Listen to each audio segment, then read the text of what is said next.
224 millimetre বৃষ্টি গত 24 ঘন্টায় হয়েছে। 224 মিলিমিটার, এবং শুধু ঢাকাতেই হয়েছে।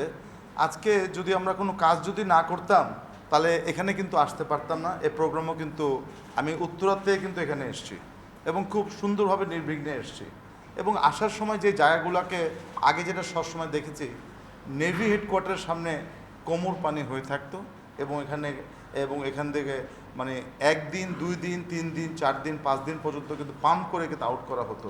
সেটি কিন্তু নেভির হেডকোয়ার্টারের সামনে কোনো রাস্তায় কিন্তু পানি নেই। ঠিক সিমিলারভাবে আমি যদি বলি খেজুর বাগান, তার সামনে কোনো পানি জমা নেই। এগুলো হলো মেইন রোডের কথাই। আমি যদি আড়ংয়ের সামনে কোনো পানি জমা নেই।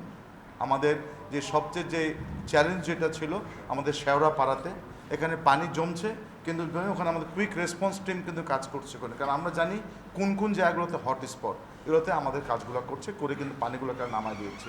তার মানে যে এখানে আগে যেখানে 1 দিন 2 দিন না 7 দিন পর্যন্ত পানি জমে থাকতো, বিশেষ করে ঢাকার যে মেন রোড যেগুলো আছে এগুলোতে কিন্তু কোনো পানি জমা নেই। আমি এখান থেকে আমি বলতে পারি এটি শতভাগ পানি নিষ্কাশন হয়েছে ঢাকার মেইন রোডগুলোর থেকে, এটা আমি আপনাকে বলতে পারি। নাম্বার 1।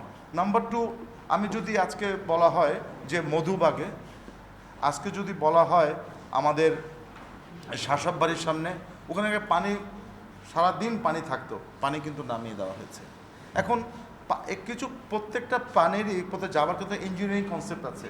আগে বৃষ্টি হবে, হয়ে তারপরে একটা ছোট ড্রেনে যাবে, তারপরে বড় ড্রেনে যাবে, তারপরে কিন্তু খালে যাবে। এটা সায়েন্স বলে, এটা আমার কথা না। সুতরাং আমাদের কিন্তু সেই সময়টা তো দিতে হবে। বৃষ্টির পানি 224 মিলিমিটার যখন পানি রাস্তায় জমে, এই পানিটাকে নিষ্কাশনের জন্য কিন্তু সেই সময়টা কিন্তু দিতে হবে। কিন্তু সেই সময়টার জন্যই আমরা কাজ করছি। আর আমি কিন্তু বারবার যেটা বলি, আমাদের সিটি কর্পোরেশনের সামনে এই খালের যে যত আবর্জনা, সব আবর্জনা কিন্তু আমরা ফেলে দিচ্ছি। আবর্জনা ফেলে দেওয়া হয় তাই খালের পানি তো জমে থাকবেই।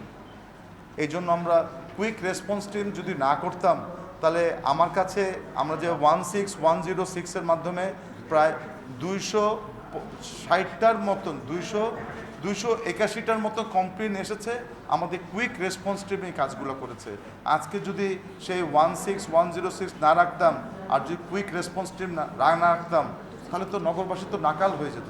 নগরবাসী তো মুভ করতে পারতো না।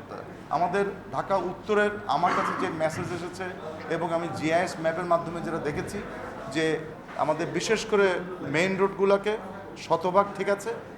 আমরা মিরপুরে কিছু অঞ্চলের জায়গাতে পানি নামছে না, ওখানে বেশ কিছু ডেভেলপার তারা ওখানে কাজ করেছে এবং টোটাল খাল থেকে তারা উঁচু করে ফেলেছে, পানি ওই খালে যেতে পারছে না। আমি আমাদের কাউন্সিলরদেরকে আমি বলেছি, বিশেষ করে ডেঙ্গুর জন্য 50,000 টাকা করে কিন্তু প্রত্যেক কাউন্সিলরকে দেওয়া হয়েছে, এবং এটি শুধু 1 মাসের জন্য না, প্রত্যেক মাসে মাসে 50,000 টাকা পাবে। এবং কাউন্সিলর থেকে বলেছি জলবদ্ধতা হোক, ডেঙ্গু হোক, এই ব্যাপারে অ্যাওয়ারনেস ক্যাম্পিংগুলো করার জন্য আমরা সেই কাজগুলো আমার মনে হয় আমরা করেছি আমি।